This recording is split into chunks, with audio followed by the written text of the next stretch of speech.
Yeah, Lydia, I was sure she was gravid by Tipper, and a couple of weeks ago she laid 3 slugs.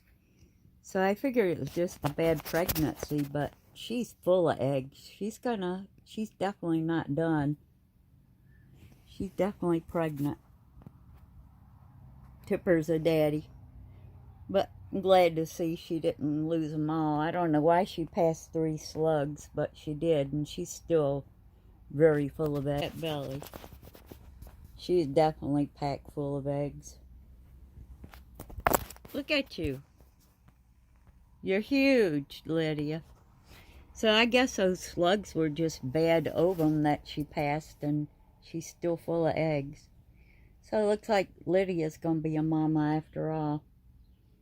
And she's solid. There are definitely eggs in there. Yeah, she's solid. She's packed.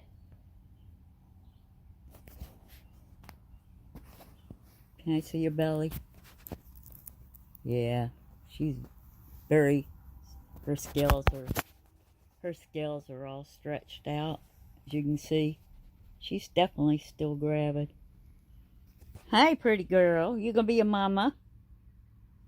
I don't know why she passed those 3 slugs. It's not unusual, but there's still plenty more in there. These are ones I'll look forward to having.